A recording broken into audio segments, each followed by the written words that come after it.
灵魂便会被侵蚀或是睁开，便几乎代表着陨落。头均非一羽之辈，故而就更看重近战，谨记石榴派一行。你好，同时，诚如老师所言，明便日久，新招式的尊。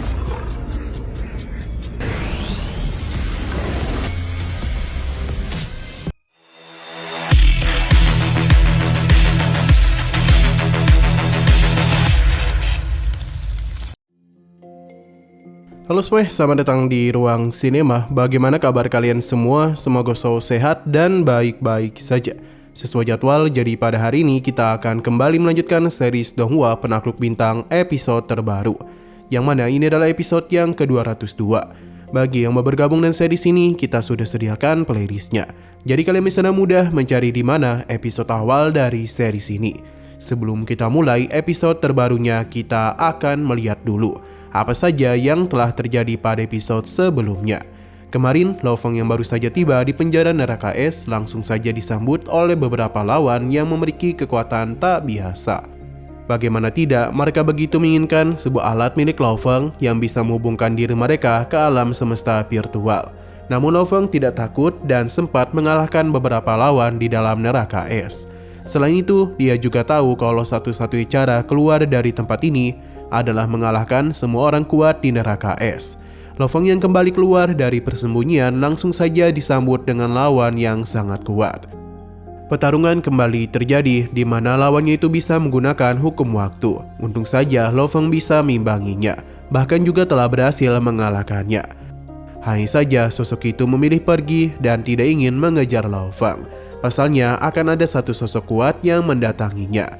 Melihatnya saja membuat Lo Feng tahu kalau dia tidak akan dibiarkan pergi begitu saja. Sekarang kita akan melanjutkan episode terbarunya. Masih di tempat yang sama, di mana Lo Feng tengah bertatapan dengan Silver A. Keberadaannya tidak membuat Lo Feng takut. Ia langsung mengeluarkan bintang tersegel untuk bisa bertarung dengannya. Namun tentu saja Silver A bukanlah sosok yang lemah. Satu serangannya saja telah menciptakan tekanan yang begitu besar. Lo Feng tidaklah takut dan malah penasaran akan seberapa kuat raja legendaris yang tidak terkalahkan itu. Dewa binatang Lo Feng keluarkan untuk bisa menahan serangannya. Alhasil, sebuah ledakan besar pun tercipta akibat benturan keras dua serangan. Para penonton dibuat terpental cukup jauh dari pertarungan itu. Lo Feng sadar betul kalau kekuatan dari Silver A sepertinya 10 juta kali lipat lebih kuat dari penguasa alam. Padahal ini hanyalah sebuah serangan telapak tangan biasa. Namun serangan terkuat Lo Feng yang dipadukan dengan harta karunnya tetap tidak bisa mempan. Sedangkan Silver A juga sama tidak percaya. Berhubung Lo Feng sudah berhasil menahan serangannya, jadi dia pun memberikan pujian kepadanya. Karena itulah dia akan menguji Lo Feng dengan serangan lainnya. Sebuah ruang waktu pun dirinya ciptakan yang seketika saja menghentikan pergerakan dari Lo Feng. Ini sama sekali tidak dia sadari kapan Silver A menggunakan teknik tersebut.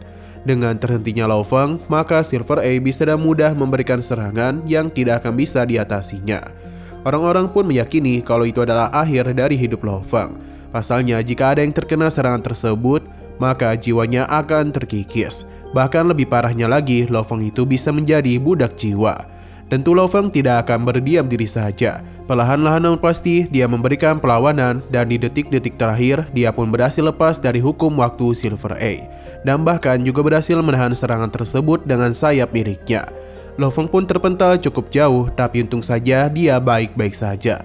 Ia memuji kemampuan hebat dari Silver A. Sedangkan para penonton tidak menduga Lo Feng itu masih selamat dari jari maut. Padahal sudah banyak sosok kuat yang mati akibat teknik tersebut. Sepertinya hari ini mereka akan melihat serangan telapak tangan dari Silver A. Begitu matanya terbuka, sudah dipastikan Lo Feng akan meninggoy.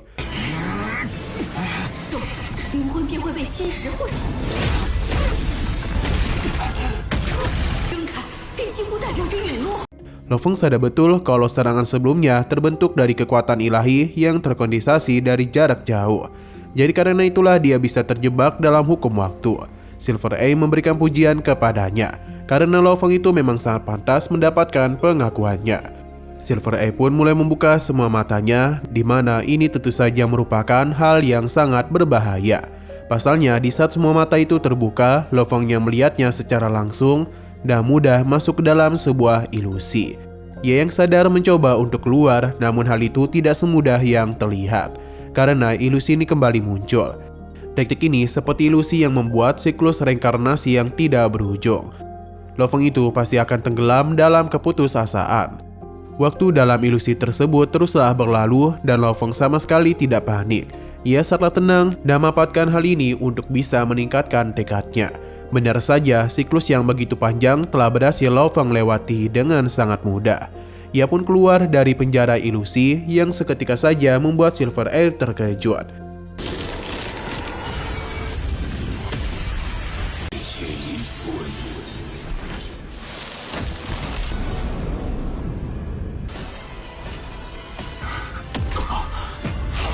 Bahkan dia itu bingung bagaimana cara dia keluar.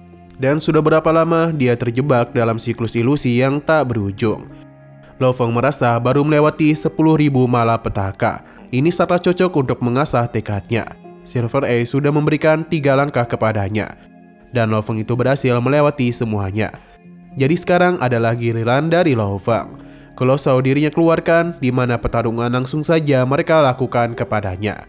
Lo Feng bekerjasama dengan Kolosau untuk bisa memberikan serangan kepadanya. Bahkan Silver A tidak bisa memberikan perlawanan apapun selain menerima seluruh serangan Lo Feng. Tentu saja ini membuat semua orang terkejut. Tapi Lo Feng tidak melanjutkan pertarungan dan memilih untuk kabur dari tempat itu. Bahkan bawahan dari Silver A sangatlah ketakutan ketika berpapasan dengan Lo Feng. Baru kali inilah orang-orang melihat ada yang bisa lepas dari 10 sosok kuat yang menguasai seluruh penjara neraka es. Bahkan mereka tidak bisa berbuat apa-apa. Orang-orang ini mulai berpikir kalau Lo Feng merupakan manusia terkuat yang pernah ada. Kembali kepada Silver A, di mana serang Lo Feng sebelumnya telah membuatnya semakin tertarik saja. Lo Feng pun mengajaknya untuk membuat kesepakatan.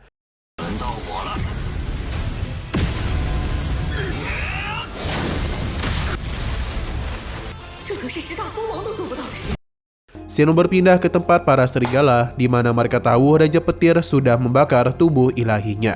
Dan bahkan Silver A tidak bisa menghabisi Lo Feng. Dan begini maka sudah jelas kalau Lo Feng merupakan sosok yang tak bisa dikalahkan dan mudah. Ia penasaran di manakah Lo Feng itu pergi. Bawahannya merasa kalau Lo Feng telah bersama dengan Yinmo atau Silver A, karena mereka telah melakukan pelacakan sampai ke markasnya, di mana Yinmo itu telah berhasil mendapatkan gelang yang bisa memasuki alam semesta virtual, di mana dia itu benar-benar sangatlah senang dengan pertukaran itu. Karena dengan adanya alam semesta virtual, Yinmo bisa bermain dan puas meskipun tengah terpenjara. Sedangkan Lo Feng mendapatkan apa yang dia inginkan. Di dalam alam semesta virtual, ayah Lo Feng memberikan pujian kepadanya. Ia tidak heran mengapa putranya memberikan akun ini kepadanya. Pasalnya Yinmo sangatlah hebat dalam bermain. Kembali ke tempat serigala, ia tidak menduga akun alam semesta virtual itu digunakan oleh Yinmo hanya untuk bermain game saja. Padahal itu merupakan satu-satunya harapan mereka untuk bisa terhubung ke dunia luar.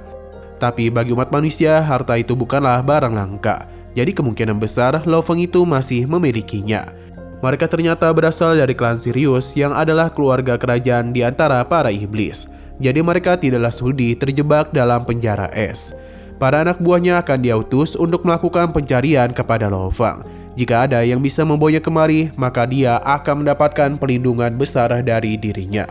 Kabar ini sudah didengar oleh para penghuni dari penjara neraka es. Jadi jika mereka berhasil menemukan Lo Feng, maka mereka akan mendapatkan perlindungan dari sosok yang sangat kuat. Dan begitulah tidak akan ada lagi yang berani menyentuh mereka. Kembali kepada Lo Feng, yang mana dia tengah bertemu dengan Tuan Penguasa Kota Kekacauan. Alasannya kemari untuk memberitahu gurunya kalau dia akan mempelajari kitab bulan dan juga gerakan baru dari peta bintang. Ia akan meningkatkan kekuatannya sebelum melakukan pertarungan kepada orang-orang itu.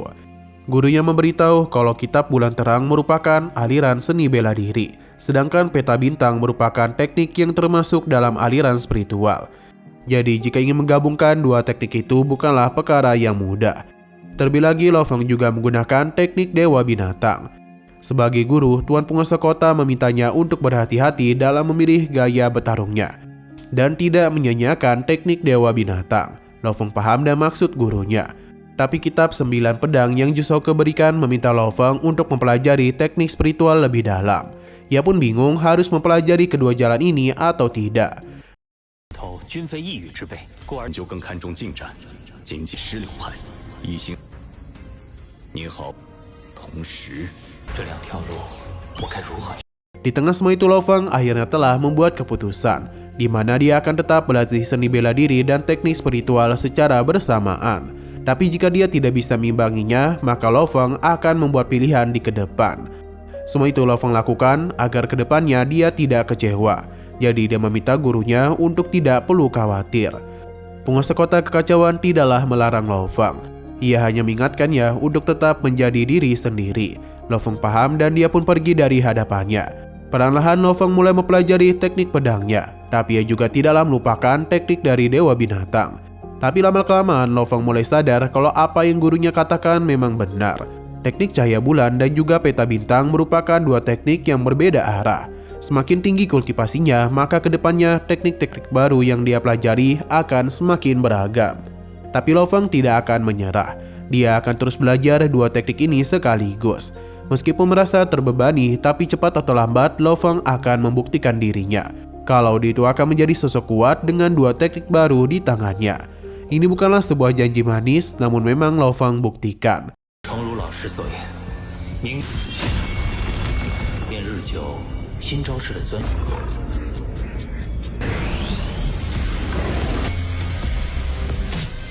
Waktu teruslah berlalu dan serigala ini masihlah menunggu kemunculan dari Lo Feng. Tapi belum ada tanda-tanda kalau Lo Feng itu segera ditemukan. Padahal para anak buahnya terus-menerus melakukan pencarian kepadanya. Tapi tetap saja Lo Feng tidak ditemukan. Hingga akhirnya Lo Feng pun muncul dan memperlihatkan teknik pedang barunya. Seketika saja perhatian pun tertuju kepadanya, di mana sudah 2000 tahun berlalu. Mereka tidak menduga kalau teknik ini berasal dari manusia yang sama. Bahkan teknik dari Dewa Binatang juga telah Lo Feng kuasai. Ini membutuhkan begitu banyak bintang tersegel demi bisa menguasai gerakan kedua dari Dewa Binatang. Usaha keras Lo Feng selama siang dan malam pun terbayarkan juga. Tapi dia langsung menemukan sosok di dekatnya, di mana ini ada sebuah robot dan tidak memiliki niatan jahat kepadanya. Ia memberitahu mengenai pesan dari Sirius, penguasa neraka selatan, agar bisa bertemu dengan Lo Feng. Babata tidak menduga akan ada sosok yang langsung mencarinya. Karena Supawa adalah salah satu dari 5 kekuatan besar klan Sirius, jadi Lo Feng akan pergi ke sana bersama dengan robot itu. Berada di dalam sana membuat robot ini ketakutan. Lo Feng pun penasaran mengapa dia itu begitu terburu-buru mencarinya. Berhubung Metal Kato merupakan orang yang menemukan Lo Feng, jadi mulai hari ini dia dipersilakan untuk tinggal di istananya dan tidak akan mengizinkan siapapun menyentuhnya. Metal Kato sangatlah senang dan bergegas pergi dari hadapan mereka.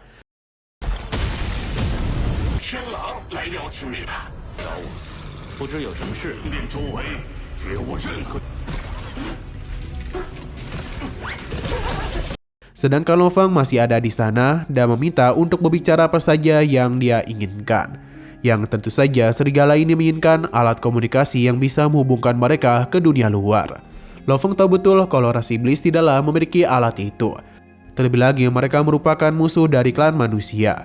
Lantas bagaimana cara dia menggunakannya dan dia itu akan berbicara kepada siapa? Lo Feng menduga kalau dia itu ingin menemui mata-mata di alam semesta virtual. Namun Sirius tidaklah membenarkan hal itu, karena bagaimanapun sistem anonim pada semesta virtual sangatlah canggih, dan seharusnya tidak ada peraturan yang menahannya untuk bisa menggunakan akun dari Lo Feng. Lo Feng pun penasaran apa yang dia ingin berikan dalam pertukaran itu. Serigala ini hanya ingin menghubungi seorang rekan agar bisa dikeluarkan dari penjara neraka es. Demi bisa kebebasannya, dia akan menukarkan harta berharga miliknya dengan sensor milik Lo Feng. Lo Feng penasaran apakah yang dia miliki. Terlebih lagi dia ini sudah terpenjara cukup lama. Jadi dia bingung apakah sosok ini memiliki hal yang lebih berharga dari sensor miliknya. Lo Feng pun mencoba memancing amarahnya dan membuat semua perhatian tertuju kepada Lo Feng. Bahkan mereka menjadi begitu marah atas penolakan yang baru saja dia lakukan.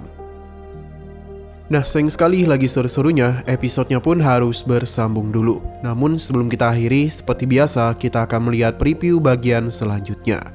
Di sini Lo Feng terlihat tengah beradu argumen dengan sosok yang sangat kuat, di mana jika Lo Feng tidak mau mengabulkan keinginannya, maka sosok itu akan menghabisinya. Kekacauan bahkan telah terjadi di penjara neraka es, tapi Lo Feng sama sekali tidaklah takut dengan ancaman yang dia berikan. Terlebih lagi yang dirugikan dari kesepakatan itu bukanlah dirinya, melainkan sosok itu. Namun ada hal yang telah di luar prediksinya, karena sepertinya akan datang sosok yang begitu kuat, bahkan sampai membuat para pemimpin dari wilayah neraka es ketakutan.